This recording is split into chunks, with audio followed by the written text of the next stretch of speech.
तक अगर आपको निरोगी रहना है बिना किसी दवाई के, बिना किसी ऑपरेशन के, तो ये खाने की थाली है जो आपको 125 वर्ष तक निरोगी रखेगी। और कौन कौन से भोजन से, क्योंकि ये हमारे आदर्श हैं, जिन्होंने सिंपल भोजन लिया, सात्विक भोजन लिया और निरोगी रहे, ये हमारे आदर्श है। ये कल्याण देवी जी जो 125 वर्ष तक निरोगी रहे, 130 वर्ष तक, ये हम, मेरे को इनका आशीर्वाद भी मिला हुआ है। और ये भी आचार्य सुश्रुत भी जो सिंपल भोजन लेके 125 वर्ष तक निरोगी रहे, तो ये भी। और कौन से भोजन से कौन सी बीमारियां होती है मैं ये भी आपको बताऊंगा। ये देखिए डिफरेंट भोजन जो डिफरेंट बीमारियों के लिए जिम्मेदार है, और कौन सा 99% बीमारियां, 99% बीमारियां गलत खान पान, गलत रहन सहन से होती है। कौन से भोजन से कौन सी बीमारी होगी मैं आपको बताऊंगा, और कौन सा भोजन आपको निरोगी रखेगा तो वो भी मैं एक बार आपको बताऊंगा। पहले देखिए किस भोजन से क्या बीमारी होती है। देखिए आयुर्वेद में और भारतीय शास्त्रों में, इंडियन फिलोसफी में बड़ा क्लियर आया है कि 3 तरह का भोजन होता है, सात्विक, राजसी, तामसी।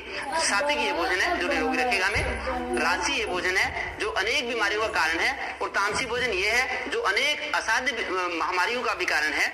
तो अब मैं आपको बताता हूं कि जो राशि भोजन है, राशि भोजन हमारे मन को ज्यादा हाइपरएक्टिव बनाता है, चंचल बनाता है, एजिटेटेड रखता है, हमें गुस्से में रखता है, उत्तेजना में रखता है, एंगर में और ईर्ष्या में, जेलसी में। अगर हम ज्यादा नमक का उपयोग करेंगे तो ब्लड प्रेशर की दिक्कत के चांस बढ़ जाएंगे। नमकीन चटपटी चीजें, नमक का उपयोग। इसी तरह से अगर हम मैदे की बनी चीजों का उपयोग करेंगे, देखिए मैदा है, मैदे से बेकरी प्रोडक्ट्स बनाए दुनिया भर के, तो उससे गठिया रोग के चांस हो जाएंगे। अगर हम ज्यादा मिठाइयों का, चीनी का उपयोग करेंगे तो चीनी के बदले में, चीनी से फिर हमें डायबिटीज के चांस रहेंगे, ज्यादा इनका ओवर यूज करना। इसके बदले में देसी खांड का उपयोग करें, नमक के बदले में सिंधे नमक का उपयोग कर लेंगे तो अच्छा रहेगा। मैदे के बदले में मिस्से आटे का, जो मैं भी आपको बताऊंगा, मिस्से आटे का उपयोग करेंगे, ये भी मैं आपको बताऊंगा। और जितना अगर हम तली भुनी चीजों का उपयोग करेंगे, तली चीजों का, ज्यादा ऑयली चीजों का, तो हृदय रोग के चांसेस रहेंगे। इसी तरह से अगर हम ज्यादा हैवी प्रोटीन्स लेंगे, ज्यादा जिनमें प्रोटीन्स, हैवी प्रोटीन्स हैं, तो उनसे पथरी की शिकायत के या इसके गाउट वगैरह के चांसेस बढ़ जाएंगे। और ज्यादा मिल्क प्रोडक्ट्स का उपयोग, ज्यादा घी का, ज्यादा दही का, ज्यादा दूध का उपयोग करना, ज्यादा दूध के उपयोग से फिर फैटी लीवर के, पीसीओडी के, ज्यादा दमे वगैरह के भी चांस हो जाएंगे। ये पक्की बात है, तो इसको जरूर देख लें, क्योंकि अपने हमें अंदर झांकना पड़ता है कि क्यों हमें तरह तरह की बीमारियां हो रही हैं।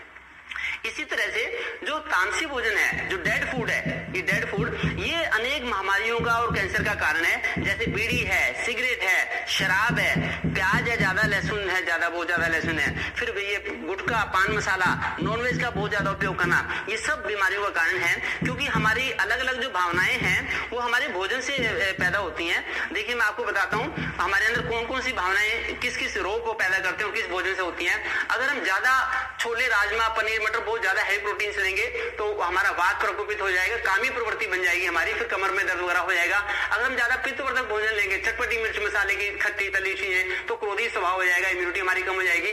अगर हम ज्यादा मीठा लेंगे तो कफ से लोभी प्रवृत्ति बन जाएगी, ममता से दाद खाद को लेनी, ईर्ष्या के स्वभाव वाली चीजें लेने से, खट्टी चीजें ज्यादा लेने से पित्त की पथरी, एसिडिटी होगी।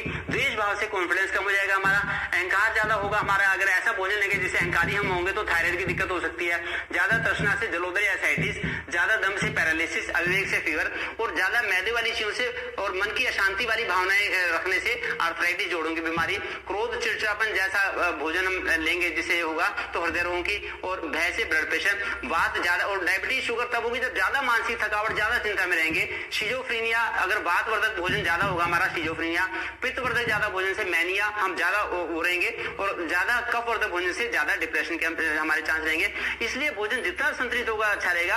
अब मैं आपको बताता हूँ कौन सा भोजन आपको निरोगी रखेगा। बिल्कुल आप डेडलाइन देख लीजिए, इस भोजन ने हमें बीमार किया, इसका ज्यादा हमने ओवर यूज किया तो बीमार किया, अब कौन सा भोजन हमें निरोगी रखेगा मैं आपको वही बताता हूँ। देखिए अगर हम सुबह के नाश्ते में अगर हम पत्तों का जूस ले लें तो पत्तों का जूस बड़ा निरोगी रहेगा। पहली बात तो हम रात को जल्दी खाना खा लें, खाने का समय भी हम निर्धारित करें तो खाने का समय जल्दी हो।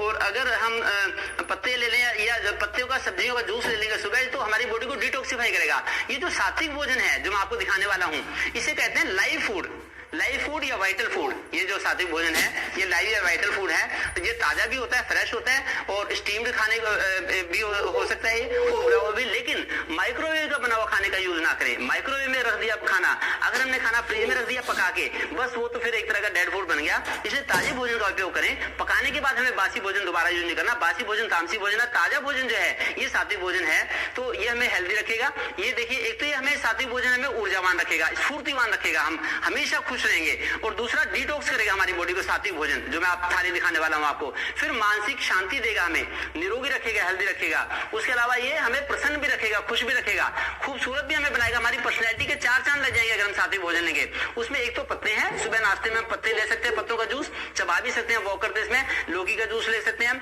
हरी सब्जियां खाएं, मौसम के फल खाएं, देखिए एक एक मौसम का फल खाएं। और इसी तरह मिलेट्स का उपयोग कर लें, मिस्से आटे का उपयोग करें। ये बचाएंगे हमें जोड़ों की बीमारी से, ये बचाएंगे गैस से, एसिडिटी से, कब्ज से। जो मिस्सा आटा खाना खाएंगे, ड्राई फ्रूट्स भी भिगो के ले सकते हैं, स्प्राउट भी हम भिगो के ले सकते हैं, इनका उपयोग कर लें। और मौसम के अनुसार, अपनी मेहनत के अनुसार हम दूध ले सकते हैं। ये देखिए, जो अफोर्ड कर सकते, ड्राई फ्रूट या फिर मूंगफली, कच्ची मूंगफली भिगो के भी ले सकते हैं। ये भी हमें निरोगी रखेंगे। ऐसे ही दूध भी, जो दूध की बनी चीज, जितना हमारा फिजिकल एक्टिविटी उससे आते लेंगे। अब मैं आपको दिखाता हूँ भोजन की थाली। एक तो भोजन की वैरायटी है कि हम क्या खाएं, एक हमें फिर थोड़ा से उसकी मर्यादाओं का भी ध्यान रखना पड़ेगा। ये भोजन की थाली है, ये मेरी खुद की पर्सनल थाली मैं आपको दिखा रहा हूँ, जो मैं खा के निरोगी रहता हूँ और जो मुझे, जिस पे बड़ा गर्व है कि मैं आगे निरोगी रहूंगा। ये तोरी की सब्जी है, देखिए लौकी, तोरी, टिंडा, पालक, मेथी, बथुआ किसान घर पे उगाते हैं और बनाते हैं, ये हमें निरोगी रखते हैं। अगर हम प्रोसेसिंग वाला खाना लेंगे, जो मशीनों में रखा हुआ खाना मशीनों से बन गया है, वही हमारी बीमारी के कारण है। ये देखिए, ये सब्जी हो गई, ये दाल होगी। हम लोग 1 क्विंटल मूंग खरीदते हैं, एक साल भर में 1 क्विंटल मूंग खरीदते हैं, और वो हमारे साबुत मूंग या मूंग की दाल के रूप में हम यूज करते हैं। ये चपाती हो गई। तो चपाती मैं आपको बता देता हूँ, जितनी मीडियम सिकी हुई चपाती हो, अगर ज्यादा जली बुनी चपाती होगी, ज्यादा करारी चपाती होगी, उससे भी दिक्कत होती है। मैं तो लंगर जैसी चपाती खाता हूँ। ये वाइफ ने दिखाने के लिए चुपड़ दिया, ऐसे मैं चुपड़ी नहीं खाता कभी भी, ये इसको चुपड़ रखा है। तो बाकी खमन बना लिया, जैसे ये धनिया की चटनी बना ली, ये धनिया की चटनी है। ये देखिए, सिंपल घर में धनिया की, पुदीने की, मरबा की चटनी है, मरबा के पत्ते हैं, ये मरबा की चटनी भी बना सकते हैं ऐसे। और ये सब्जी है। तो ऐसे करके अगर ये सिंपल थोड़ा सा मीठा ले लिया, थोड़ा सा नमकीन चटपटी चीज ले ली, जिससे कि पेट भर के हम खाना खाएं और हम निरोगी रहेंगे। बाकी ये छोटा सा स्मार्ट सेशन है। ये मैं चाहता हूं कि आप सब लोगों को इस सेशन को वो करें। और ये जो मेरा भी प्लेटफॉर्म है, आप इस पे भी विजिट करें। ऐसे अनेक वीडियो मिलेंगे आपको, जिससे कि पता लगेगा आपको कि हमें डायबिटीज क्यों होती है, डायबिटीज से कैसे बचें। एक चीज के बारे में मैंने वीडियो बनाई है। हमें ब्लड प्रेशर क्यों होता है, उससे कैसे बचें, थायराइड की दिक्कत क्यों होती है, पीसीओडी क्यों होती है, फैटी लिवर क्यों होता है, कब्जी की शिकायत क्यों है, ये सारी वीडियोज आपको यहाँ पे मिलेंगी। आप जरूर इसको देखें और विजिट करें। और ये मेरा फोन नंबर